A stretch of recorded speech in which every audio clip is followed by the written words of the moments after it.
welcome to another video, ladies and gentlemen. In this one, I'm going to be talking a little bit about Louie and Louie's little redemption moment. I've said it 1,000 times on this channel. Any formula of a 3-act play, the first act is your set piece. You get introduced to your characters, the plot threads, the narrative, the general foundation of the story.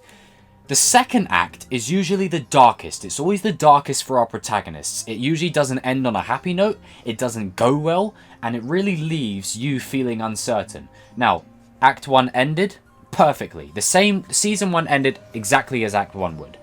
Season 2 ended exactly as Act 2 would. Right? With Miguel getting knocked over the staircase, Robby running, the students are left in turmoil, dojos are a mess, Johnny's a wreck, you know, he's lost Cobra Kai, everything. Perfect. Incredible. Act 3 is your redemption piece. It's where the lessons that you've learned in the previous 2 acts come to a head. And what do I mean by that? The lessons that Louie's gone through, the lessons that Hawk has gone through.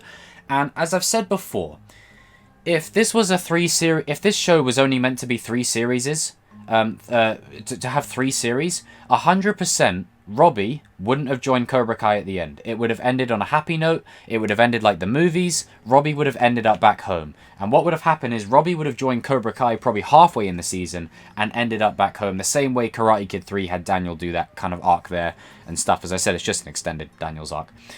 But because this is a show, they obviously need a villain for the next season. So they keep Kreese, Robby, and Tori and Kyler on one side. But they bring Johnny and Daniel together. So it still feels like a 3rd act. It feels like a redemption moment. It feels like a set piece where the lessons have sort of come to a head.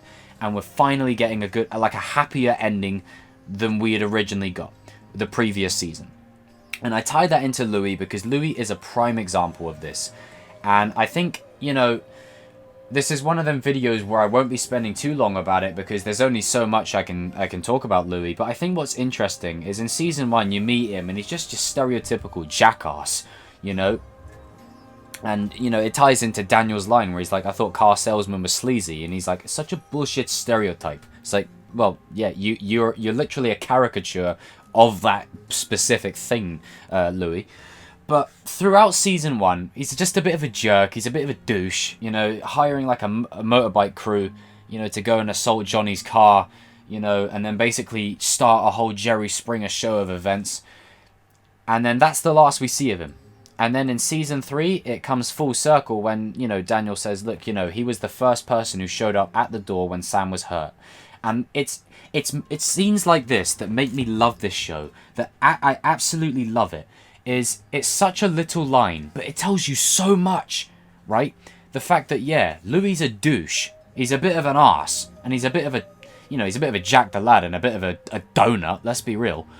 But he was the first person to show up when Sam was hurt, after the school fight. And if that isn't telling of how much he actually cares about the LaRusso family, I don't know what is. And it pays off the mum's line about he's family, you always take care of family. And I think throughout Season 3, a big thing for him has been redeeming himself for everything that he did wrong prior. And I think his best moment for me was when he was talking to Anoush about Tom Cole's secret plan with Doyona International to basically leave Daniel in the dust, right? To leave him in the dust. And that was Louie's moment where, right, how are you going to deal with this, Louie? How are you going to deal with this? And he says to Daniel, we got to talk. And he sits down with Amanda and Daniel and just tells them the plan and tells them, you know, what's going to happen. And then he works with Amanda and Daniel as a family, as they should. It's so heartwarming. It's so bittersweet. And it's when Daniel's talking about the flashback, you know, you see the flashback of Daniel and his mum pushing the car to get it started. And you just see Louie just sort of smiling in the offset with Amanda. It's just like, you see that? That's character development right there. It's small and it's subtle, but it's perfect. And I love that Louie, he's still himself. He's still a jerk. He's still a douche, but he cares. I think he's found the balance between. And he found out the car that Robby's, you know, made off with, the 93 Dodge Caravan. He's the one who found that out. And, you know, it's just seeing him across the season, you know, for the scenes that he had. I'd say he redeemed himself. He absolutely redeemed himself. And I tell you what, I cannot wait. I cannot wait, and this ties into another video I'm doing. I cannot wait to see Johnny and Louie re-interact after their little altercation. I've got a little thing about how I think that might play out, of how these two might interact again. You guys wait for that. But it's just such a small like bit of development. As I said, that's what elevates a good show to a great show, is when you have the top tier characters. Like you've got Johnny, you've got Daniel, you've got Miguel, you've got Robby, you got Sam, and now you got Tori in the mix there. You got the characters beneath them. You got Dimitri, you got Chris. I'd say Kyla's in that sort of bracket now. And then you got like Louie and Anush, you know, and Tom Cole, and those like sort of, you know, tertiary kind of characters. And you even give them a story. You know, you even give them a story. And it just shows that, you know, as much as he can be a bit of a donut, he does care. He does care about his family. He does want to put them first. And even Amanda says it, you know, I have to admit, he's a pretty good salesman. And he's like, you know, something about the nest, and it's time for Mama Bird to fly, or something. Some amazing sales pitch.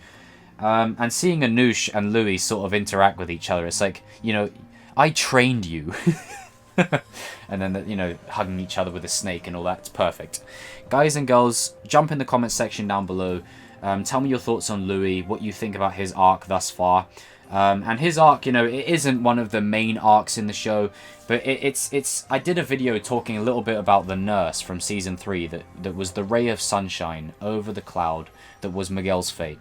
And I just love characters like that, characters like Louie, who go on a small arc, a subtle arc, but it makes all the difference, and it elevates the show from here to here. So, again, jump in the comment section. I'm interested to hear what you guys have to say. Comment your favourite Louie moment. And as always, you know, the best comment gets a pin, you know? The best comment gets a pin.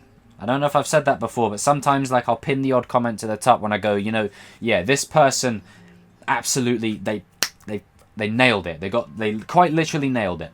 So, guys and girls, get in the comment section, and, yeah, be interesting to talk to you guys about Louie. And interested to see where he can go from here. Yeah, that should be fun. I think his best moment for me when they're attacking the car, and he's like, "Hey, Sons of Anarchy! I said we want to send out a message, not burn down the whole block." Oh, that's definitely the best bit. Peace.